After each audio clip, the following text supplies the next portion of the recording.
try to understand Daniel 11. I told you it's a very difficult chapter. But at least one thing that you have found out is that God is in control.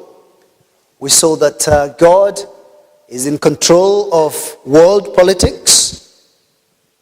We also saw the other time that God is in control of dictators and despots.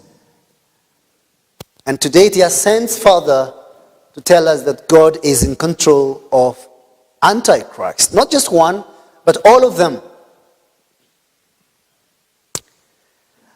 In our study of Daniel 11,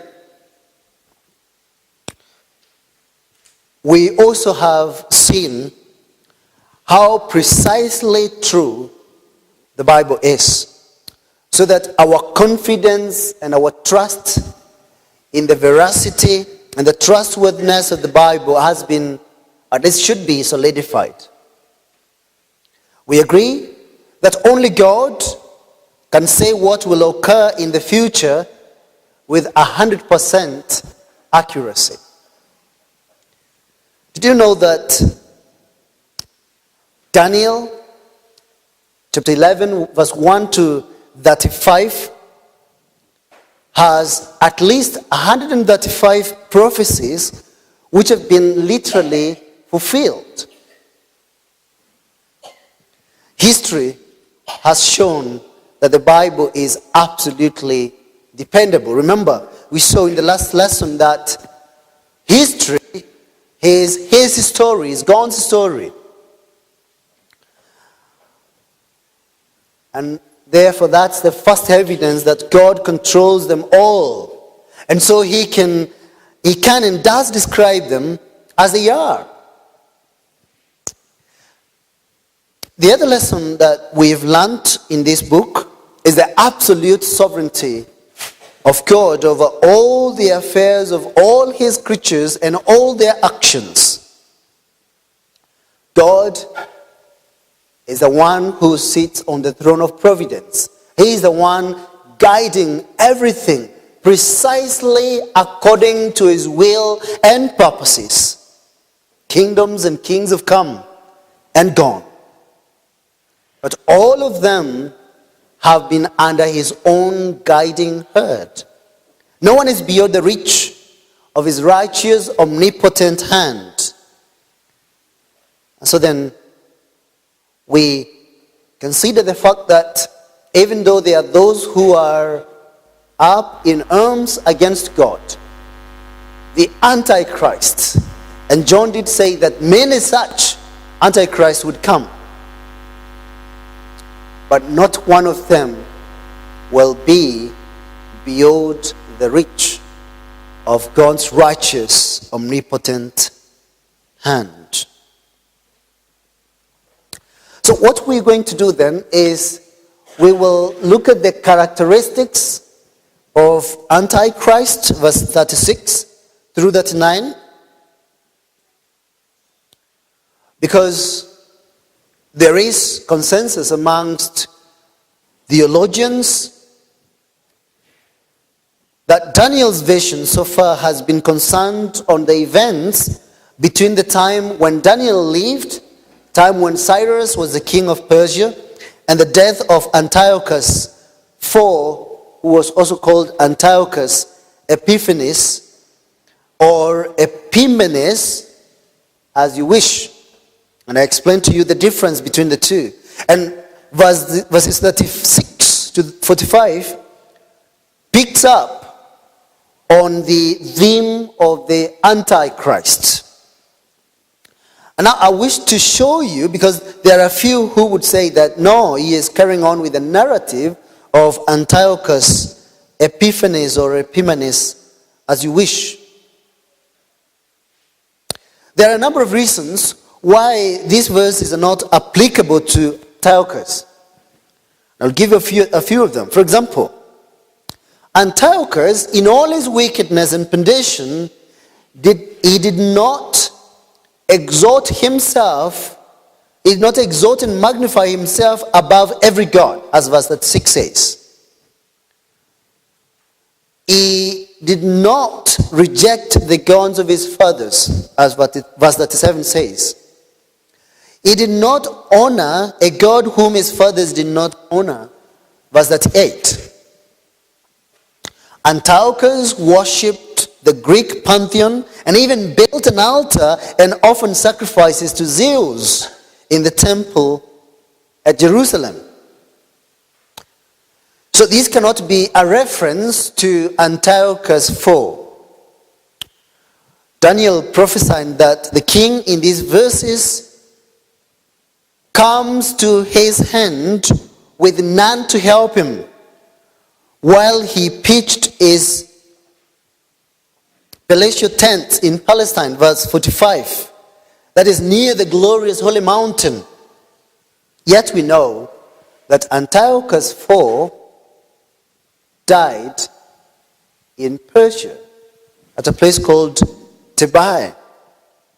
So exegetical accuracy demands that these verses be interpreted in a way to refer to the final and the ultimate Antichrist. In the context of verse 37, we have four sequential elements. 1, Antichrist being unconcerned with the God of his fathers, that is the Lord. 2, Antichrist being unconcerned with the desire, what is described here as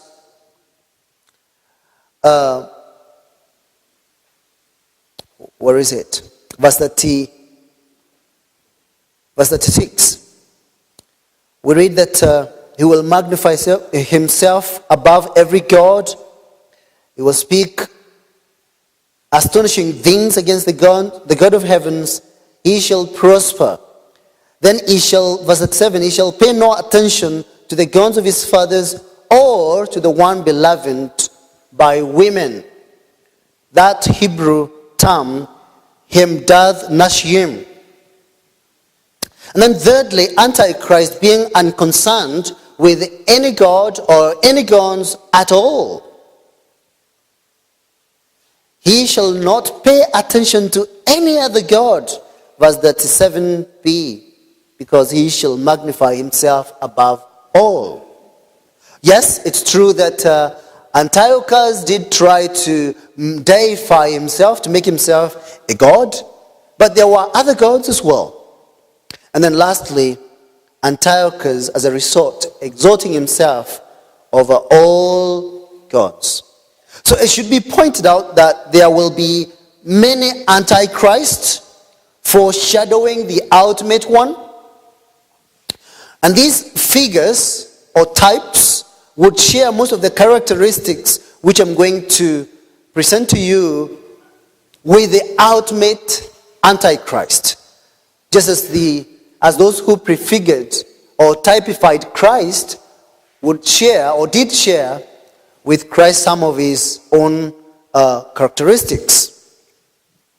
So the Apostle Paul associates this exaltation of a God to be the man of lawlessness or the Antichrist in 2 Thessalonians chapter 2, verse 3 to 4. Let's just turn to that passage.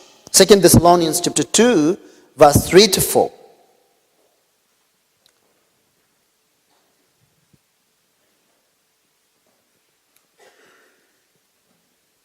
It says, "Let no one deceive you in any way, for that day will not come unless the rebellion comes first, and the man of lawlessness is revealed, the son of destruction, who opposes and exalts himself against every so-called God or object of worship, so that he takes his seat in the temple of God, proclaiming himself to be God." Here is a ruler or king who will come in the last days just before the glorious appearing of Christ, and will come with great hostility and opposition to Christ as well as his people, so that the best term to describe him is Antichrist. And this is because We read in chapter 12 that this is very, very close to the end. Look at chapter 12 verse 1, chapter 12 verse 2. You will see that the resurrection of the saints will take place immediately after. So this is the Antichrist. You realize that chapter numbers and verses were not there. They're not even inspired. So if you read all this as one passage in prose, then you would see the point I'm making. So let us look at some of the characteristics of the Antichrist as seen from this passage. First of all, Antichrists endeavor to be sovereign. Look at verse 36. And the king, and the Antichrist is called the king. He's neither called the king of the north or the south. It's called the king. He shall do as he wills. He shall exalt himself. He shall magnify himself above every God. All those opposed to God do as they please. They do not do the will of God. They do not want to do the will of God. They even do not want to know the will of God. And the Antichrist will deceive themselves to believe that they would be self-sufficient, that they would be independent of God, that they would be enthroned above the living God. And Antichrist will himself be God's judgment on the wicked, for they will believe all his lies and live according to his lies. And then God will ultimately judge him. He will be brought to nothing. Just like Nebuchadnezzar and Belshazzar and all others who try to exalt themselves above the knowledge of God. But the point I'm making is that Antichrists have this feature. They have this craving for autonomy. They usually would magnify themselves. So this self-magnification is the very pride that brought the devil, Lucifer, Satan, to the end. It's a very sin that removed the devil, Satan, from the presence of God. That's what we read in Ezekiel. But you remember, it's a very sin that was planted first by Satan to mankind. You remember that phrase being whispered to Eve by that ancient serpent? You will be like God. Isn't that what Satan told Eve?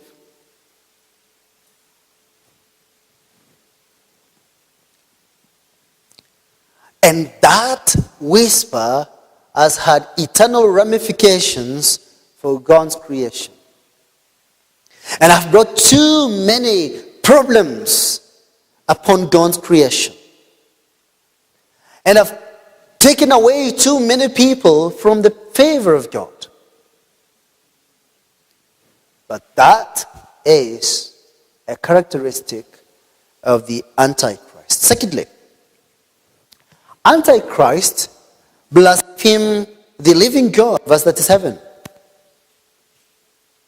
We read that he shall pay no attention to the gods of his fathers or to the one beloved by women. He shall pay no attention to any other god, for he shall magnify himself.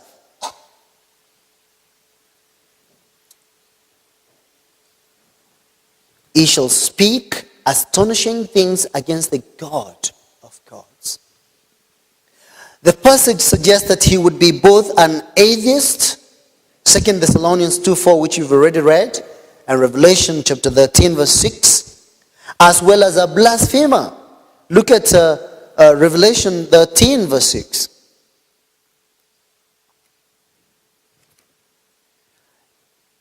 It opened its mouth. Let's read from verse 5. And the beast was given a mouth uttering haughty and blasphemous words, and was allowed to exercise authority for 42 months. It opened its mouth to utter blasphemies against God, blaspheming his name and his dwelling, that is, those who dwell in heaven. That's what we read there. Yet, we see that the Antichrist will use religion to ascend to power. Read that he shall not pay attention to any other god, for he shall magnify himself above all. He shall honor the guns of fortresses instead of this. A god whom his fathers do not know, he shall honor with gold and silver, with precious stones and costly gifts. We shall find out who that God is. But the point I'm making is that he is a blasphemer on the one hand, but using those words, those outrageous things and words said against God to capitalize his own kingdom. And this is just as Daniel and Halion predicted of the same person. Look at chapter 7 verse 8. Chapter 7 verse 8 we read, I considered the horns, and behold, there came up among them another horn, a little one, before which 3 of the first horns were plucked up by their roots. And behold, in this horn were eyes like the eyes of a man, and a mouth speaking great things. Verse 11. I looked then because of the sound of the great words that the horn was speaking, and as I looked, the beast was killed, and its body destroyed, and given over to be burned with fire. And the point is, look at verse 20 as well. Chapter 7, verse 20 and 25. And about the 10 horns that were on its hand, and the other horn that came up, and before which 3 of them fell, the horn that had eyes and a mouth that spoke great things, and that seemed greater than its companions, verse 25, shall speak words against the Most High, and shall wear out the saints of the Most High, and shall think to change the times and the law, and they shall be given into his hand for a time, times and a half a time. The very same thing that is there in Revelation chapter 13 verse 7. So he is an extremely blasphemous person or persons. He shall have no regard either for God of his fathers or for the one beloved by women. Or who is that? Who is that beloved by women?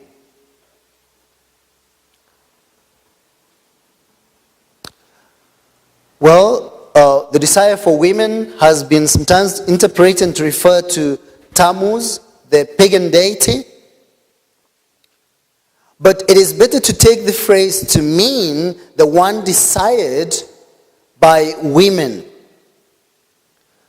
Without having to go into all the details, I wish to say that the one that he is reviling, the guns of his fathers, or to the one beloved by women, is a phrase to mean, this phrase could be used to mean Jesus Christ. It's better to take the phrase to mean the one desired by women, because we know that Mary was called one blessed above all women, being the mother of Jesus.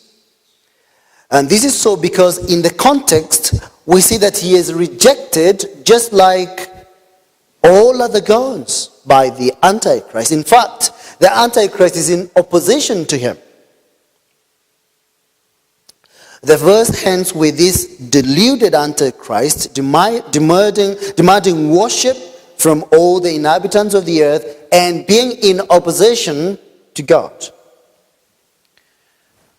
And then thirdly, another characteristic, Antichrist will prefer war to true worship. We are told that he shall honor the God of fortresses instead, verse 38. A God whom his fathers did not know, he shall honor with gold and silver, with precious stones and costly gifts. Here is a metaphor referring to the hope in military might. Here is a king who will be saying that might is right. And so in this phrase, the God of fortresses, the principle of enmity to God and his creation is stated. The God of fortresses is the personification of war. And the thought is this: he will regard no other God but only war. The taking of fortresses, he will make his God. And he will worship this God above all as the means of his gaining the world power. So it is clear that his forefathers did neither know nor honor. They did not have a relationship with this God of fortresses, nor did they in any way respect or love or honor war. They all would have wanted nothing whatsoever to do with war, because war would disrupt their peace. But Antichrist will love that. How will he honor this God of war? It will be by spending his wealth of gold and silver, precious stones and costly gifts in order to acquire more weapons, to increase the size and the strength of his army. And that way then he would be more and more powerful. One of the commentators that I read, Edward Young, remarks that religion will substitute war, and he will substitute with all that he has. And the subsequent verses show that the Antichrist will actually engage in war. So he will prefer war to worship. Then fourthly, the Antichrist will attempt to replace God with himself as the object of worship.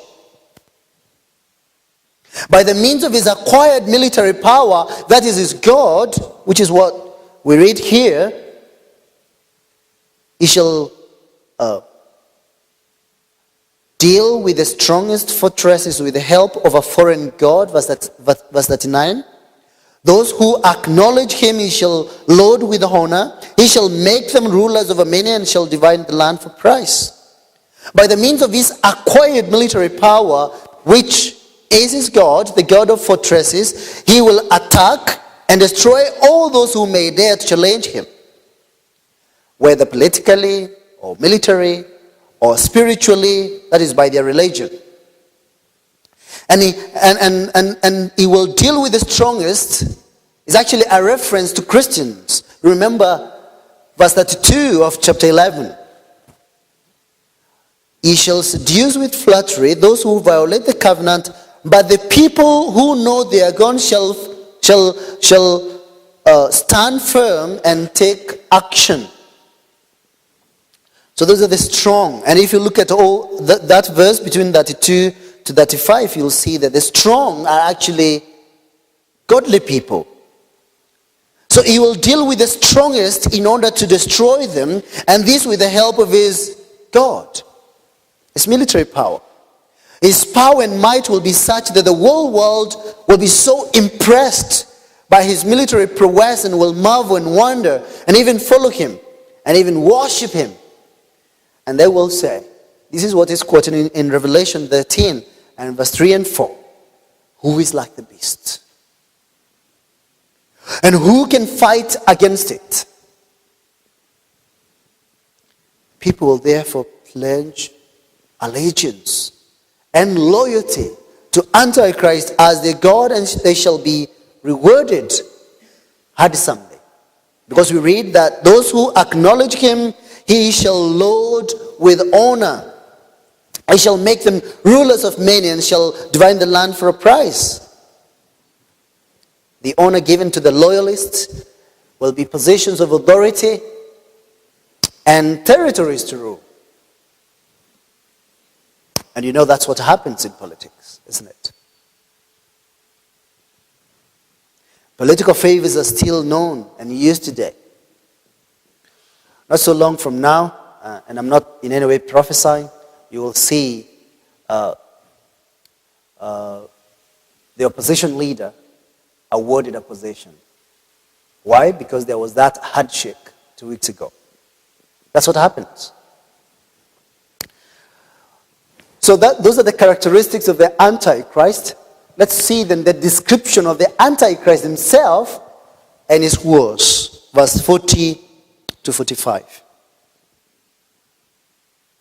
So verse 40 through 45 describe the home stretch of the wars of the Antichrist. The opening phrase, very significant. At the time of the end, the king of the south shall attack him, but the king of the north shall rush upon him like a whirlwind with chariots and horsemen and with many ships.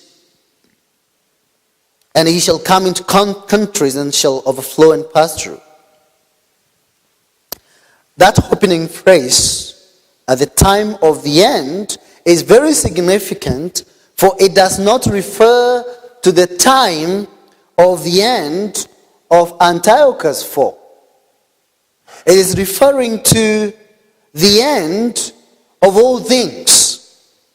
All evidence show that this means the ultimate end when Christ will destroy the Antichrist himself.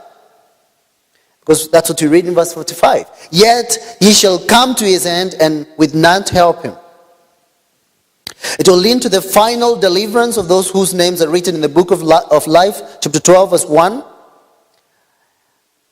Leading either to the resurrection of everlasting life or resurrection to everlasting contempt.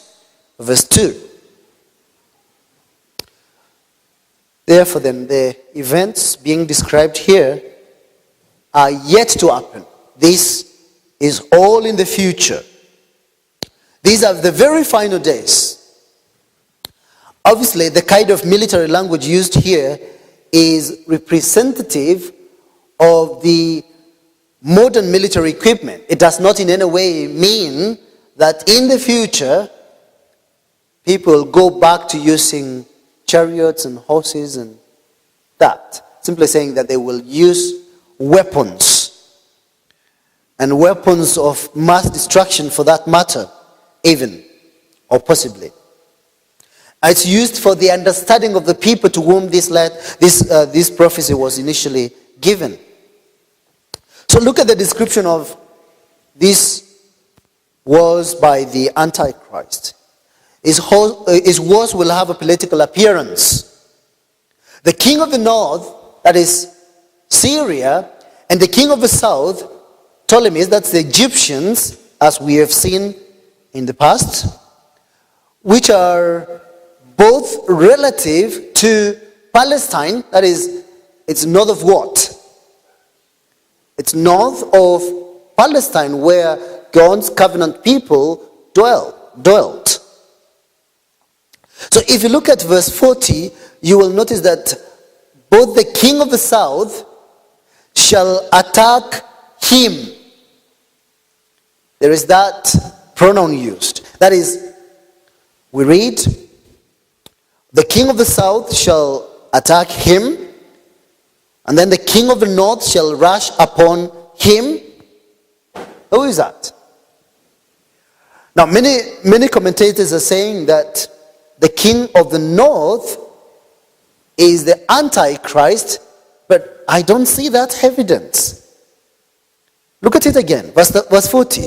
at the time of the end, the king of the south shall attack him, but the king of the north shall rush upon him like a whirlwind with chariots and horsemen with many ships. And he shall come into countries and shall overflow and pass through.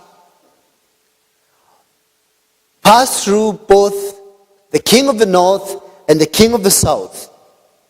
And so the him and the he there at the end is the same person. But this is the king of verse 36. I hope you're following. So Antichrist is on the one front. The king of the north is attacking from the north. The king of the south is attacking from the south. And they all want to deal with this Antichrist. But then the Antichrist will prevail against both. It seems like both the king of the north and the south will be attacking the same object. And in this case, Antichrist. It's not clear whether they will do this in alliance or independently. We don't know that. The Antichrist shall come into the glorious land, that is Palestine, where God's people Israel dwelt, and as a result, tens of thousands, we read, shall fall. Verse 41. Notice that the nations named the glorious land, verse 41a, refers to the promised land, where the beautiful holy mountain is.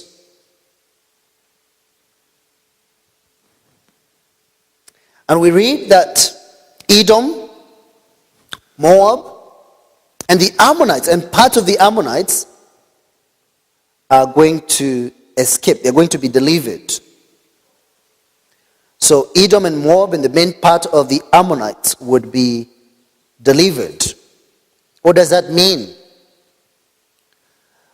Edom and Moab and Ammonites were Judah's neighbors to the east and south. That is present-day Jordan. Then Egypt and Libya still exist today on the southern Mediterranean, while Cush and Nubia would refer to the territory of southern Egypt and northern Sudan. Three nations, however, shall be delivered out of the hand of the Antichrist: Edom, Moab, and most of the Ammonites' land. But you realize that there is a problem there, because by this time, Moab was non-existent, even by the time when Daniel was writing this.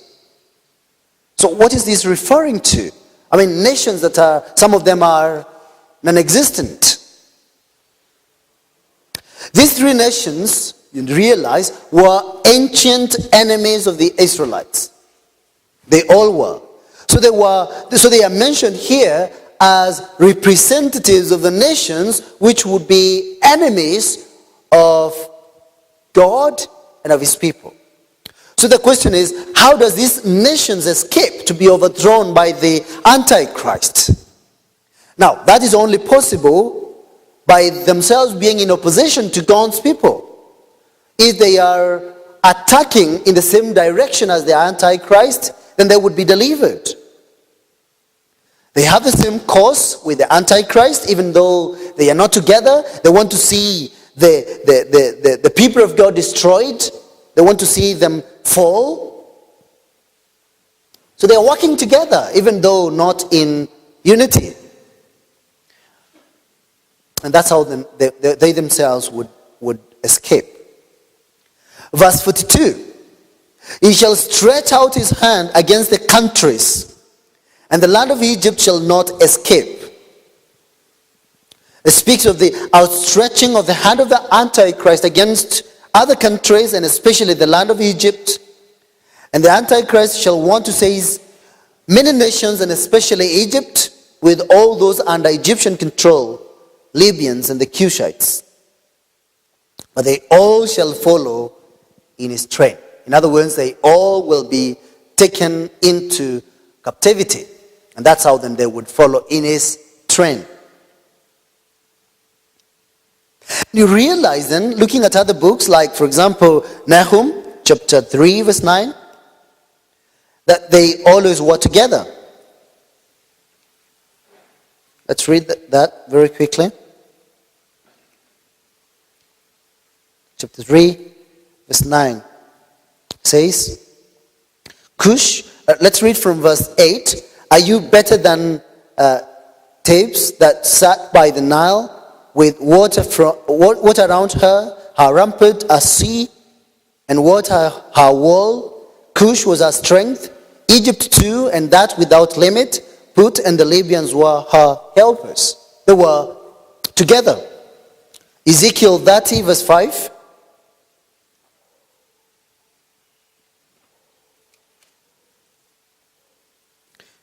Cush and Put and Lut and all Arabia and Libya and the people of the land that is in league shall fall with them by the sword. So the destruction of Egypt comes along with those who are in allegiance with them. Then secondly, the Antichrist will also appear to be amassing of wealth. He shall plunder them and take away treasures of gold and silver and all the precious things of Egypt, and the rest shall simply follow suit. Obviously, the way by which kings gain control of other nations is by having a measure of wealth over and above these other nations, so that they can afford the military expenses to successfully wage war against them. They look for a source of money by which they are able to control others, either overtly or covertly. And the point is, this will be a battle for wealth. And then thirdly, his real interest, however, will not be political advantage, it will not be military advantage, and it will not even be material or economic advantage. No. His real interest will be to replace the people of God. His main interest would be to be seen as sovereign. We are told here that he shall pitch his palatial tent between the sea and the glorious holy mountain. Antichrist will make Palestine his capital. He will use Jerusalem as his military base. It is clear that this Antichrist will attempt to replace himself with God's people by establishing his citadel in Jerusalem. So that instead of Jerusalem being a center of worship, it becomes a center of war. But the point is, this is not particularly speaking of Jerusalem itself, the geographical Jerusalem, but the malice and the mischief meted against God's people. The devil would always want the children of perdition to populate this world. But of course, this son of perdition will attempt to annihilate the seed of the woman and replace her offspring with the seed of the serpent. But thankfully, it is the seed of the woman who shall be victorious with his people.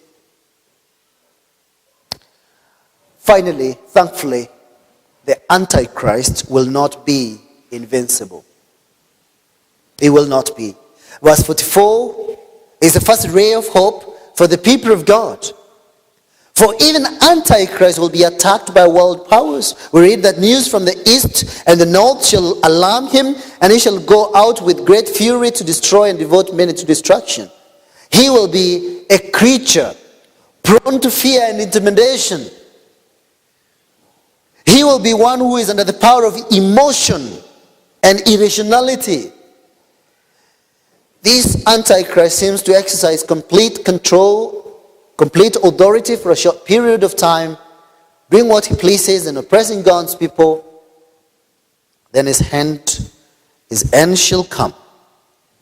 His career will be terminated And his evil against God and against his people will be no more.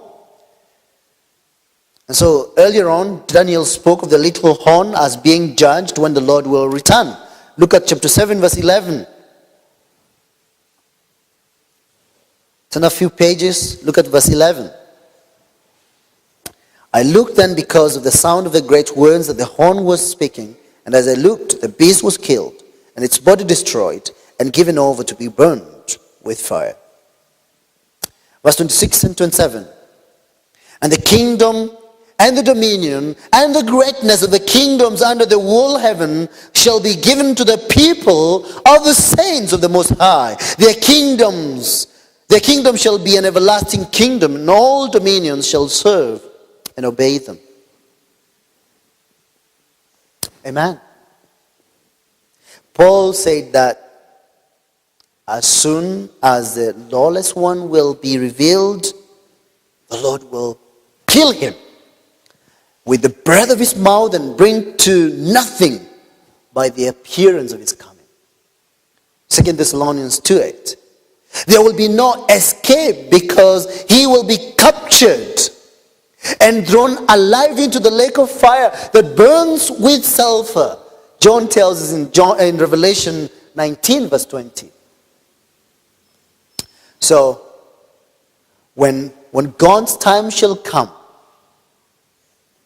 to bring proud oppressors and deceivers to their end, none shall be able to help them. None will even be inclined to help them. For those that covet to be feared by all, when they are in their grudge, when they come to be in distress, will find themselves loved by none. None will lend them so much as a hand or a prayer to help them. And if the Lord do not help, who shall? That's one of the Puritans said. So what are our lessons for us from this passage?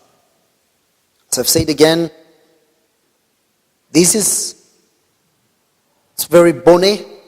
We need to have some flesh for us, for ourselves. Lesson number 1. Because previous prophetic predictions have come to pass, yes, I said 135 have already come to pass. Because we said this is the mind of God. It will also come to pass. So then, these will also come to pass. And so we should know that even what has been predicted here is accurate. So that we would be ready when that time will come. And we can only be ready if we will be fighting under the banner of the Lord Jesus Christ. That's the only way to be ready. And secondly, be advised that all the ungodly kingdoms of this world will not endure. They will not endure. We must not give up ourselves or tolerate or compromise because they appear to be very powerful. One of the things that I had our brother Keith Underhill say over and over again is how in Britain the whole LGBT agenda is gaining ground. And you cannot speak against it. You cannot. And if you do, you would be in big, big trouble. We mustn't compromise. He was lamenting that it does not seem to him like many Christians are ready. Christians are not ready to be persecuted for studying on the truth. And then thirdly, the real conflict is not political conflict. The real war is not political or even economic or social or anything like that. It is the war for our souls. It's a battle for our own souls. We must never forget that the weapons of our warfare are not and never will be carnal. They are and must always be spiritual. That's what Paul tells us in Ephesians chapter 6, verse 10 to 13. Turn there. He says, finally, be strong in the Lord and in the strength of his might. Put on the whole armor of God, that you may be able to stand against the schemes of the devil. For we do not wrestle against flesh and blood, but against the rulers, against the authorities, against the cosmic powers of this present darkness, against the spiritual forces of evil in the heavenly places. Therefore, he says, take up the whole armor of God, that you may be able to withstand in the evil day, and having done all, to stand firm. So then I ask you, have you fastened the belt of truth around your waist?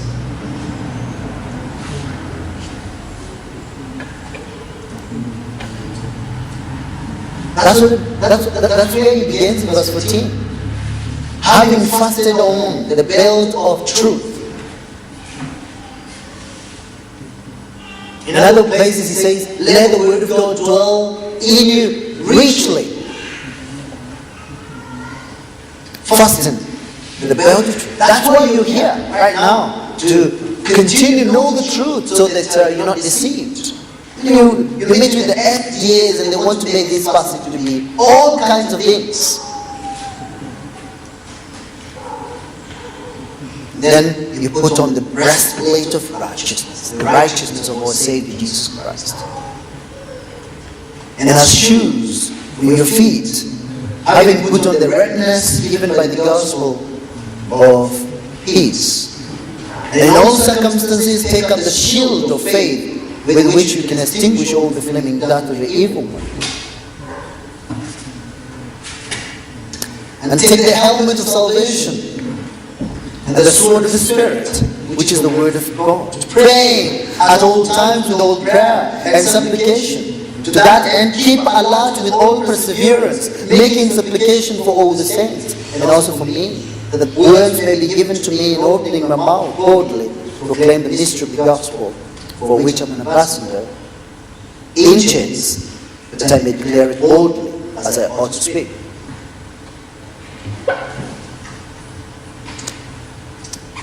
And then fourthly,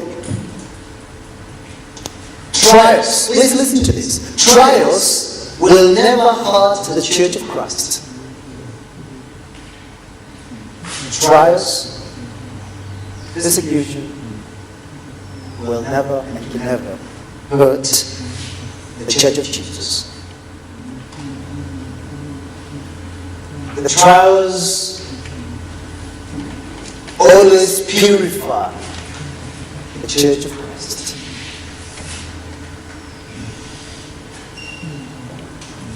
The church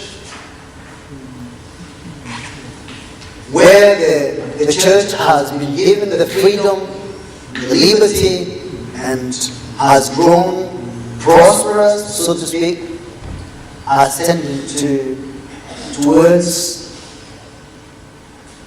lethargy, impurity, and all kinds of dots and blemishes and spots and wrinkles. But whenever the Lord has taken our church through fire, the church has always come out the other side, pure, having left behind the dross. Lastly, God's people will ultimately be delivered and be triumphant with Christ. But meanwhile, brethren, we have the responsibility to occupy until He comes. We are to continue to be in touch with our Lord And he has kept the communication lines open through prayer. We are to be found to be a prayerful church. That's what Paul said. Praying at all times in the Spirit, with all prayer and supplication. And Christ will soon come for us. He will come. When he comes, we shall reign with him forever. Amen.